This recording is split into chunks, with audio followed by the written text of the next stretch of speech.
Béni soit le nom de l'Éternel qui nous réunit en ce jour pour cette méditation. Nous allons lire ensemble Luc 16, versets 19 à 20. Il y avait un homme riche qui était vêtu de pourpre et de fin lin.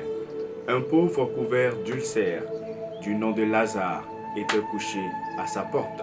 Luc 16, versets 19 à 20. Jésus ne donne pas une leçon sur l'au-delà. La pointe de la parabole au verset 31 dévoile ce que Jésus veut dire. Un miracle ne convaincra pas le riche et ne l'amènera pas à une conversion. Au niveau du vocabulaire, les mots âme, c'est-à-dire enfer, sont absents.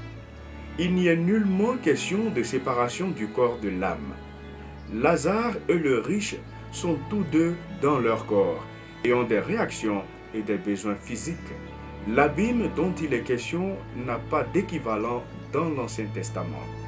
Il est intéressant de voir que cette parabole se réfère à une histoire connue, celle du conte égyptien qui raconte le voyage des 6 Osiris dans l'Empire des morts.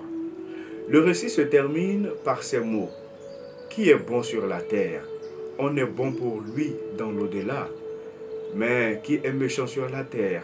On est méchant pour lui là-bas. » Les Juifs d'Alexandrie ont repris cette histoire qui est devenue l'histoire du pauvre scribe et du riche publicain Bar Madjan. Le pauvre scribe est enterré sans cortège, alors que le riche l'est en grande pompe. Dans l'au-delà, le pauvre scribe vit dans un magnifique jardin avec de l'eau en quantité. Le riche publicain cherche au bord d'une rivière à atteindre l'eau sans pouvoir y arriver. Jésus a donc repris une histoire invraisemblable en l'appliquant aux riches pharisiens qui la connaissaient bien. Les pharisiens considéraient leur situation sociale comme une bénédiction, étant héritiers d'Abraham.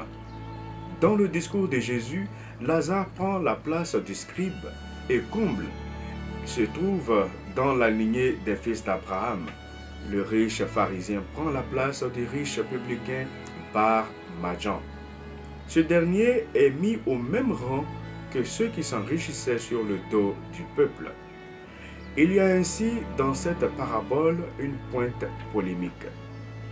Jésus ne prend pas position sur les riches et les pauvres. Il n'entend pas donner un enseignement sur l'au-delà. Il ne suffit pas d'être fils d'Abraham, riche et influent pour jouir des faveurs de Dieu. Les filiations humaines ne sont en rien même celles d'Abraham. Il faut une conversion du cœur. Écoutez la parole vivante de Dieu. Jésus dit un jour: « L'homme ne vivra pas seulement de pain, mais de toute parole qui sort de la bouche de Dieu. » Que Dieu vous bénisse.